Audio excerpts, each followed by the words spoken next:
Assalamualaikum warahmatullahi wabarakatuh. Innal hamdalillah wassalatu wassalamu ala Rasulillah wa ala alihi wa ashabihi wa mawala. Ya ayyuhalladzina amanu taqullaha haqqa tuqatih wa la tamutunna illa wa antum muslimun. Ikhwana fid din, azani Allah wa iyyakum. Beberapa hari yang lalu saya telah membuat video penjelasan tentang mencintai Allah ya. Dan permasalahan mencintai Allah ini adalah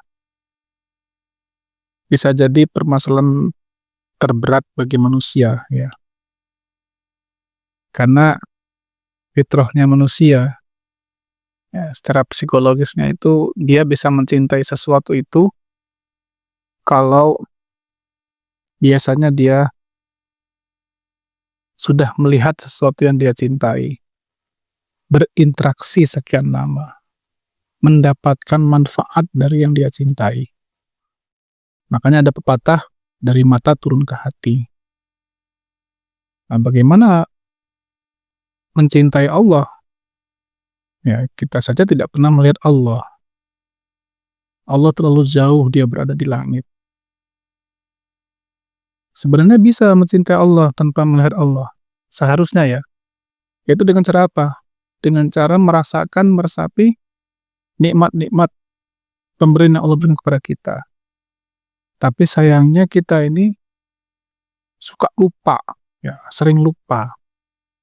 Sebagaimana nama pada diri kita, al-insan.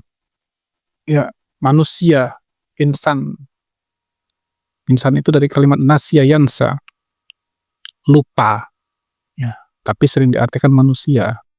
Makanya ada pepatah Arab mengatakan sumyal insan linisyanihi, dinamakan insan ya manusia karena dia lupa. Ya, tahu kita semua nikmat dari Allah. Tapi kita akhirnya lupa gitu loh. Sehingga cinta itu kok belum tumbuh di hati kita.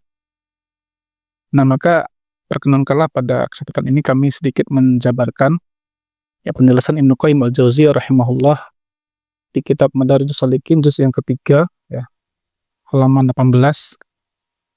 Beliau memberikan tips bagaimana agar tumbuh rasa cinta di hati kita kepada Allah Subhanahu wa taala.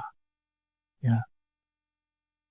Dia katakan fil asbabil jaliyah lil mahabbah ya, wal maujibatu laha wa hiya asyratun. Penyebab-penyebab yang sangat jelas agar tumbuh rasa cinta kepada Allah ya. Dan ini wajib untuk dilakukan. Ya, ada 10 perkara. Ahaduha, yang pertama kata Ibnu Qayyim, ya, qiraatul Qur'ani bitadabburi wa tafahumi lima'anihi wa ma'urida minhu. Yaitu membaca Al-Qur'an dengan mentadabburinya, merenungkannya, memahaminya, ya, memahami makna-maknanya dan apa yang diinginkan dari ayat itu. Ya. Katadabburil kitab alladzi yahfazuhu al-'abdu wa yasrahuhu. Seperti tadabburnya ya seorang hamba kepada kitab Al-Qur'an yang dia hafal, dia berusaha memahaminya ya, apa yang diinginkan oleh Allah yang berbicara dalam ayat itu ya. Ini pertama ya. Jadi faktor yang paling besar untuk menumbuhkan rasa cinta adalah kita membiasakan membaca Al-Qur'an. Ya, kan kita paham bahwa Quran ini adalah ucapan Allah, perkataan Allah ya, yang Allah turunkan melalui malaikat Jibril alaihissalam. Malaikat Jibril alaihissalam disampaikan kepada Nabi Muhammad SAW. Allah turunkan ini karena ini adalah Allah tuh sayang sama hamba-hambanya, sama manusia ini sayang. Maka diberikan petunjuk, ya kan, supaya kita nggak tersesat gitu loh, supaya kita nggak sengsara dunia akhirat kita. Di awal surah Al-Baqarah kan Allah berfirman, "Dzalikal kitabul la raiba fihi hudal lil muttaqin." Itulah kitab Al-Qur'an yang tidak ada keraguan di dalamnya. Dia petunjuk bagi orang-orang yang bertakwa. Kan? banyak ayat-ayat tentang keutamaan Al-Quran ini di dalam Al-Quran itu sendiri.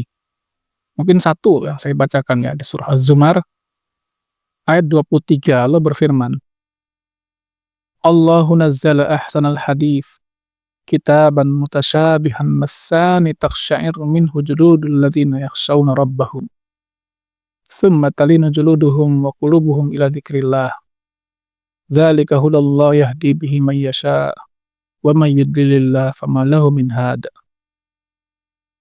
Allah telah menurunkan perkataan yang paling baik, yaitu Al-Quran, yang serupa ayat-ayatnya lagi berulang-ulang. Gemetar karenanya kulit orang-orang yang takut kepada Tuhan mereka. Kemudian menjadi tenang kulit dan hati mereka ketika mengingat Allah. Itulah petunjuk Allah. Dengan kitab itu dia memberi petunjuk kepada siapa yang dia kehendaki. Dan barang siapa yang dibiarkan sesat oleh Allah, maka tidak ada seorang pun yang dapat memberi petunjuk kepada dirinya. Masya Allah. Allah katakan, ya, orang beriman itu harusnya bergetar hatinya ketika membaca ayat-ayat Allah itu. Takut dia ketika membaca ayat-ayat Allah itu, ya kan? Tunduk dia kepada ayat-ayat Allah itu, ya. Di dalam hadis Nabi SAW juga bersabda tentang Al-Quran ini, ya. Misalnya dalam hadis Imam Muslim, ya kan? Nabi bersabda, Iqra'ul Qur'an fa innahu ya'ti yaumil qiyamah syafi'an di ashabihi. Bacalah Al-Qur'an karena dia itu akan datang di hari kiamat memberi syafaat kepada para pembaca-pembacanya, memberikan pertolongan kepada para pembaca-pembacanya. Ya. Ada perkataan seorang ulama salaf yang mengatakan, barang siapa yang ingin diajak bicara oleh Allah, ya, maka bacalah Al-Quran. Karena Quran itu kalamullah, perkataan-perkataan Allah. Jadi kalau kita baca Quran itu kita lagi diajak bicara oleh Allah. Mau gak diajak bicara sama Allah? Betah gak kita diajak ngobrol sama Allah? Dan barang siapa yang ingin mengajak bicara sama Allah, ingin ngobrol sama Allah, dirikanlah sholat. Karena dalam sholat itu kita yang berbicara kepada Allah. Mungkin kita pernah mendengar hadis kan? Kalau baca Al-Fatihah kita disunahkan satu ayat itu satu nafas. Ya, Alhamdulillahirabbil alamin. Berhenti dulu. Kenapa? Karena ketika itu Allah menjawab di langit yang ketujuh sana. Hammadani abdi, kata Allah. Itu hambaku sedang memujiku. Masya Allah. Ya. Betah nggak kita ngobrol sama Allah? Ya. Betah nggak kita berdiri dalam salat kita, ya kan? Sahal bin Sa'ad At-Tustari rahimahullah, seorang ulama salaf, mengatakan, alamatu hubbillah hubbul Quran. Tanda-tanda orang yang mencintai Allah itu berarti dia juga mencintai Al-Quran. Ya. Banyak tuh orang-orang yang mengaku mencintai Allah, ya kan? Di mobilnya pasang stiker I love Allah. Ada gantungan kunci I love Allah. Ya. Bagus kayak itu? Ya bagus saja. Tapi kan serius kan nih mencinta Allah? Bagaimana dia mengatakan dia mencinta Allah? Baca Quran aja jangan-jangan setahun sekali ketika mau bulan Ramadan. Ya.